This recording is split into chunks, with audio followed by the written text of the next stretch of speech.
북한의 중거리 탄도미사일 도발에 대한 대응 사격으로 한미군이 지지대 미사일 4발을 동해로 발사했습니다. 한편 유엔 안보리가 우리 시각으로 내일 새벽 공개회의를 개최할 예정인데요. 북한을 압박할 수 있을지 궁금해집니다. 차두현 아산정책연구원 수석연구위원과 함께 이야기 나눠봅니다.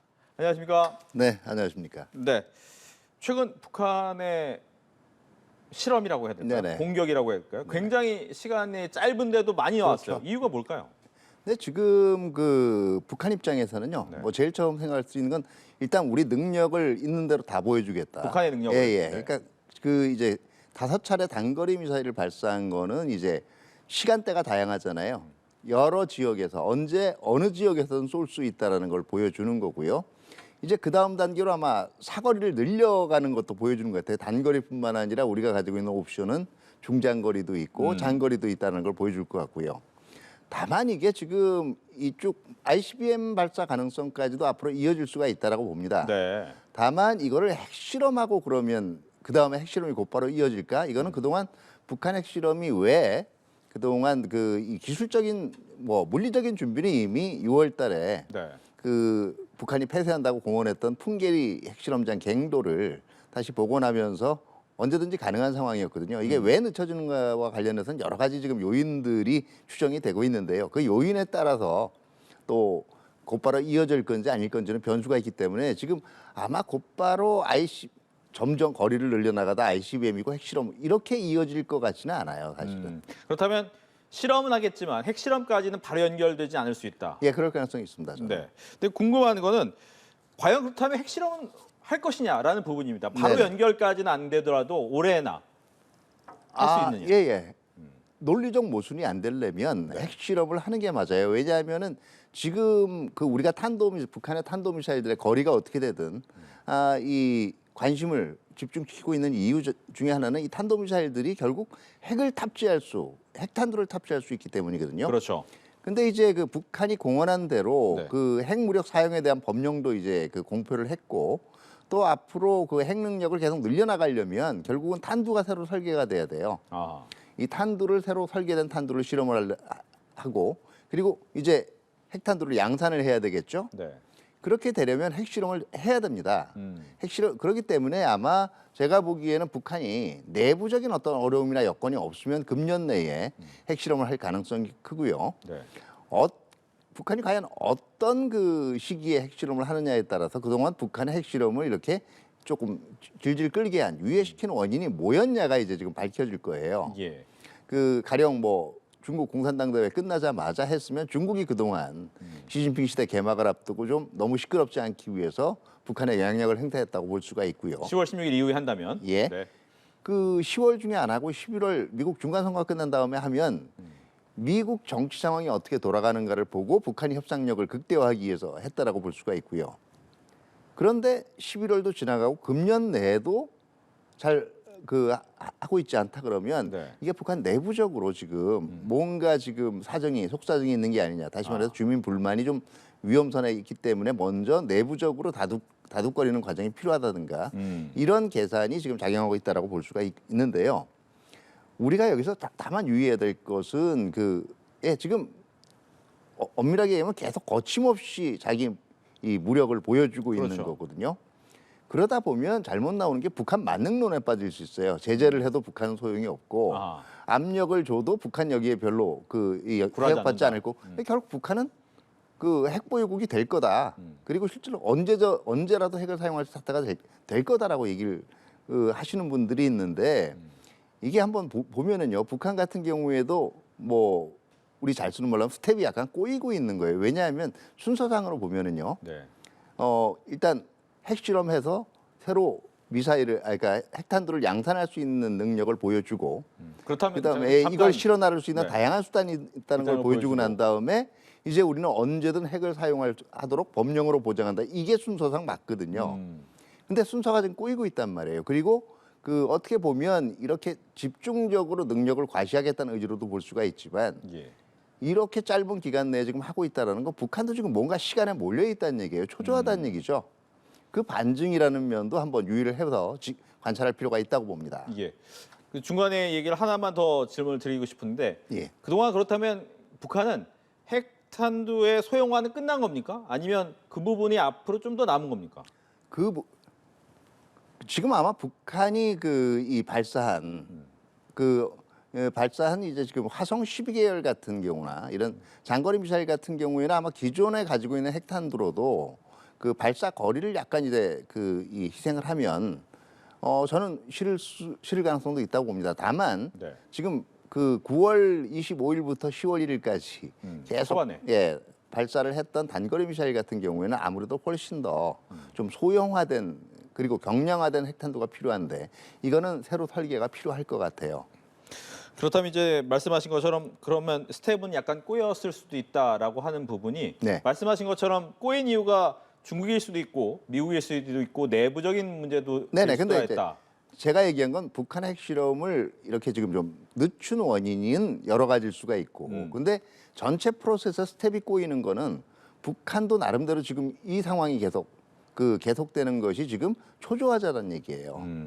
그렇다면 궁금한 게 있습니다. 보통 이제 김정은 위원장의 지도력이 초반에만 하더라도 1년을 못 갈 것이다. 이런 얘기도 굉장히 많았는데 네네. 벌써 시간이 많이 흘렀단 말이죠. 그렇죠. 그런데 아까 얘기하신 것이 북한 내부에 주민의 불만이 많다라는 부분도 간과할 수 없다고 하셨습니다. 네네. 그 부분은 어떤 의미입니까?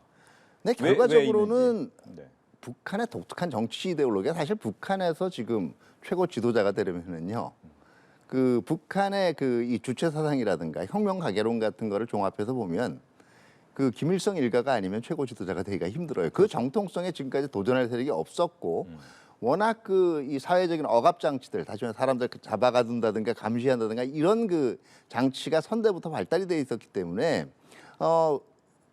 비교적 초반 예상보다는 롱런할 수 있었던 거죠. 네. 그런데 결과적으로는 주민들 자체도 북한도 세대 교체가 있거든요. 그리고 의식이 변하게 됩니다. 그러면은 무조건 불만을 찍어 누르는 것만으로는 이 사회 통제를 할 수가 없는 거예요. 네. 지금 그 상태가 아닌가 조심스럽게 추정해 볼 수 있다는 얘기죠. 알겠습니다. 여기 이제 또 문제 중에 하나가 이 김정은 위원장이 좀 오랫동안 안 보이고 있어요. 네네. 네, 뭐 앞서 이제 불만 얘기도 잠깐 했지만 이런 이유는 어디에 있다고 봐야 됩니까? 네, 지금 9월 9일 날 정권 창건 기념일 행사 이후에 한 25일간 지금 모습을 안 보이고 있는 거거든요. 네. 근데 이게 그동안의 행적으로 볼 때 그렇게 긴 잠행은 아니에요. 네네. 가끔씩 안 볼 때는 있었습니다. 예. 그렇기 때문에 이게 반드시 어떤 이유가 있어서라기보다는 전체적으로 일정상 그럴 수도 있고요. 두 번째는 이제 만약에 협상 국면으로 들어가게 될 경우에 결국은 지금 앞에 있는 걸 모든 거를 지금 발사부터 진두지휘하고 있다라는 인상이 있으면 이게 오히려 불리하게 작용할 수 있죠. 저 강경파하고 협상할 필요. 비교적 북한 내 강경파하고 온건파가 동시에 있고 그걸 양쪽 다 통제를 하고 있는 게 김정은이다. 이런 인상을 주고 싶어하는 걸 걸 수도 있고요. 세 번째는 실질적으로 뭐 건강이라든가 네. 이런 문제가 생길 수도 있어요. 그런데 지금 한 번 이렇게 지금 잠행하고 있는 걸 가지고 어떻다라고 딱 결론을 내리기는 힘들죠. 그렇군요. 이제 문제는 이제 우리나라와 미국 또 일본의 대응 부분이 될 텐데 네네. 최근에 이제 맞대응 미사일을 한번 쐈습니다. 네네. 이건 어떤 의미로 봐야 됩니까? 근데 결과적으로는 북한이 과거에는 도발을 해도 네. 이거를 어떻게 표현하는지를 놓고도 참 사회적으로 논쟁이 많았잖아요. 발사, 도발. 네. 네. 그냥 발사냐 아니면 이게 도발로 볼 거냐. 근데 예. 이게 지금 분명히 도발 행위로 간주를 한다라는 거예요. 네. 거기 때문에 우리도 거기 언제든지 대응할 태세를 갖추고 있다라는 걸 보이고 그리고 대응할 능력이 있다라는 걸 보여준다는 의미에서 의미가 있다라고 보는 거고요. 또 사실은 이게 아마 국내적으로 북한이 미사일 계속 발사하면 그래도 한국 사회가 많이 성숙했지만 불안하잖아요. 그렇죠. 여기에 대한 심리적 안심 효과도 있다라고 봅니다.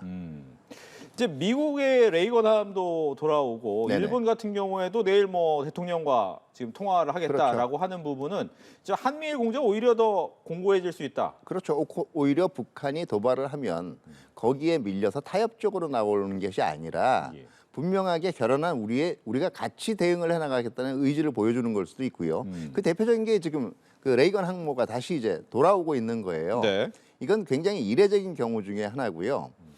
자, 미국의 항모 전단이라는 건 미국의 전략 폭격기 그리고 이 미국의 이 전략 잠수함과 함께 대표적인 전략 자산으로 불리고 있는 부분들이거든요. 네. 그러니까 북한이 긴장 조성을 하게 되면 언제든지 거기에 대해서 미국의 전략 자산이 전개될 수가 있다는 걸 보여주는 효과가 있고요. 또 아마 제가 보기에는 북한이 그 이 한미일 해상 훈련할 때도 단거리 지대지 미사일은 쐈지만 네. 실질적으로 함정에 그 이 함정을 그 이 타격을 줄 때 가장 유효한 수단이라고 얘기하는 지대함 미사일이나 SLBM 같은 건 쏘지를 않았어요. 그렇죠. 이게 북한도 경계를 하고 있었다는 거예요. 이게 만약에 미국에 대한 위해 시도로 그러니까 미국에 해를 끼칠 미국군에 해를 끼칠 그 시도로 보이는 걸 경계했다라는 얘기인데 네. 그런 면에서는 이 로널드 레이건 항모가 다시 지금 회항하고 있다는 그 이 기사는 북한 입장에서 상당한 압박이 될 수는 있어요. 알겠습니다. 근데 이제 많은 분들이 궁금해하는 게 저희가 이제 IRBM이라고 이번에 중거리라고 네네. 얘기를 하고 있는데 이 미국과 일본에서는 이 중거리 아니다라고 예. 장거리다 이런 얘기를 또 하더라고요. 이 이유는 있습니까? 두 해석이 다 맞을 수도 있습니다. 왜냐하면은 사실은 단거리 미사라면 한 1,000km 미만, 1,000km 사정거리 1,000km 이제 미만이고요. 네. 그리고 이제 보통 사정거리 7,000을 넘어가면 이제 장거리 흔히 얘기하는 ICBM이라고 하죠. 네. 근데 이 중거리 그러니까 중거리의 범위가 굉장히 넓잖아요. 넓네요. 네. 근데 보통 이제 1,000에서 2,500까지를 단중거리 엄밀하게 단중거리 미사일에 MRBM이라고 하고요. 예. 3,000부터 한 5,000까지를 IRBM이라고 얘기하는데 그 이 날아간 거리로만 보면 화성 12형의 조금 이 사거리가 늘어난 그 걸로 보인단 말이에요. 그러니까 사거리만으로만 놓고 보면 이게 중거리 미사일이라는 해석이 맞는데요. 그렇죠. 미국이 아마 주목하고 있는 부분은 이런 걸 거예요. 지금 화성 12를 보통 중거리라고 하고 네. 14부터 이제 장거리 미사일로 분류하는데 14, 15, 17 오래 쏘는 것뿐만 아니라 화성 12까지 모두 엔진이 같아요. 이른바 얘기하면 북한이 자체 개발했다라는 백두 엔진을 쓰고 있습니다. 네.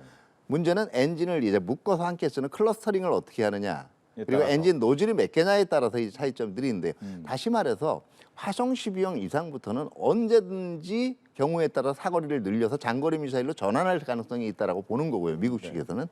이게 또 어떻게 보면 다 미국의 해외 기지나 본토를 위협할 수 있는 것들이기 때문에 장거리 미사일 가능성까지도 지금 면밀하게 주시를 하는 거죠. 예. 그렇다면 미국이나 일본 그리고 우리나라가 가장 두려워해야 되는 미사일은 말씀하신 것처럼 ICBM급의 뭐 장거리 미사일이냐 아니면 SLBM 정도의 잠수함에서 나오는 잠수함 요격용이냐 어떤 게 더 위험한 겁니까? 우리 입장에서는 이미 뭐 그 SLBM 흔히 얘기하는 단거리 미사일하고 SLBM 잘 포착되지 않는 두 개를 볼 수가 있고요. 서로 입장에서 일본은 거의 비슷할 거예요. 우리하고 입장이. 예, 어차피 네. 이 사정거리 범위나가 비슷하니까요. 미국 같은 경우에는 이제 중거리부터가 이제 괌을 비롯한 미국의 해외 기지를 겨냥할 수 있고요. 그 ICBM 같은 경우에는 결국 과거에는 미국 서부 해안만 얘기했지만 이제는 미국 전역을 사정권에도 넣을 수 있을 정도로 비거리가 늘어나고 있거든요. 그러니까 당연히 ICBM 위주로 갈 수밖에 없죠. 근데 우리 입장에서 오히려 자꾸 이걸 구별을 하는 것 자체를 경계해야 되는 게 네. 이렇게 다른 위협에 대한 인식차를 북한이 파고들 수가 있다라는 거예요. 알겠습니다. 그렇다면 이제 문제는 핵실험을 할 것이다 언젠가는 예. 이런 얘기를 하고 있는데 그렇다면 그 부분에 대해서 국제사회가 대응할 수 있는 방법이 요즘엔 맞닥지 않단 말이죠. 네네. 유엔 안보리에서도 러시아와 중국이 반대를 하는 바람에 그럴 가능성이 크죠. 그렇다면 이번에도. 과연 억제 방법은 없느냐라는 생각을 또 할 것 같아요. 네네. 어떻습니까? 일단은 그 이번에 이 로널드 레이건 온 것처럼 이제 전략 자산을 한다든가 이걸 통해서 우리 억제력이 분명히 있다는 걸 보여줄 필요가 있고요. 그 이 한미 간에는 확장 억제라 그래가지고 결국은 미국이 마치 그 이 한국이 핵으로 공격당하면 미국이 공격당한 것처럼 똑같이 간주해서 대응하겠다라는 네. 개념이 있지 않습니까? 그러니까 여기에 그동안 이 공약을 이제 조금 더 손에 잡힐 정도로 구체화하는 작업이 필요할 거고요. 네. 두 번째 이제 얘기하는 게 의뢰 북한 제재는 안 들어 이런 생각을 할 게 아니라 그리고 중국하고 러시아는 반대할 거야 이런 게 이럴 것이 아니라 일단은 그 당장 유엔에서의 제재가 더 격상되는 게 불가능하다면 양자 제재들이 있어요. 미국 같은 경우에는 제재를 회피하거나 아니면은 이 북한과 거래하는 기업들에 대해서 2차적인 이제 불이익, 세컨더리 보이콧이 있습니다. 이걸 발동을 한다든가 우리도 할 수 있는 자체 제재 방안들을 이제 적극적으로 해야 될 거고요. 세 번째는 기존에 있는 제재라도 제대로 작동되는지를 그동안 유엔 그 이 전문가 패널 보고서 같은 걸 보면 북한이 제재를 받는 동안에도 그 몇몇 국가들의 도움을 받아가지고 그렇죠. 불법 네. 환적이라든가 이런 걸 통해서 피해가고 있지 않습니까? 이제 이 제재 이행이 제대로 되고 있는가를 감시하는 활동도 필요하다고 생각이 됩니다. 끝으로 한 가지만 더 질문드리겠습니다. 최근에 보니까 이제 트럼프 대통령 전 대통령 관련해서 이제 책이 좀 나왔는데 네. 우리나라와 관련해서 핵 무장을 오히려 시켜주는 게 낫다. 왜냐하면 핵 우산으로 돈이 낭비된다. 본인의 미국의 돈이 낭비된다. 네네. 이런 생각을 좀 많이 하는 것 같더라고요. 네. 그렇다면 이제 북한에서 핵을 완전히 개발했다라고 했을 때 우리나라는 어떻게 대응을 해야 됩니까? 핵 무장이냐, 핵 우산이냐? 예, 여러 가지 옵션을 생각을 해볼 수가 있는데요. 사실은 이건 뭐 제 개인적인 의견입니다. 그 만약에 미국이 뭐 이제는 더 이상 북한을 묵과할 수 없다라고 생각을 해서 도움을 준다라고 하거나 묵인하겠다는 사인을 보내면 그것도 고려해 볼 수가 있을 거예요. 근데 현실적으로 그게 그 국제적인 비확산 체제 자체를 완전히 붕괴시킬 위험이 있기 때문에 거기에 동의하기는 힘들 거예요.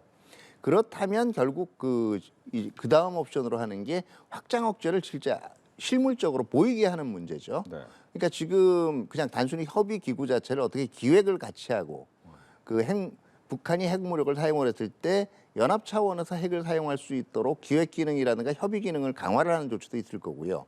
언제라도 이런 게 이루어질 수 있도록 연습 훈련으로 보여주는 것도 있을 거고 경우에 따라서는 그 미국의 그 이 핵무기 관련 자산이 언제라도 한반도에 그 전개될 수 있다, 배치될 수 있다는 걸 보여주는 조치도 고려할 필요가 있다라고 봐요. 알겠습니다. 이렇게 해서 지금까지 북한과 관련해서 차두현 아산정책연구원 수석연구위원과 함께했습니다. 오늘 얘기 잘 들었습니다. 네, 감사합니다.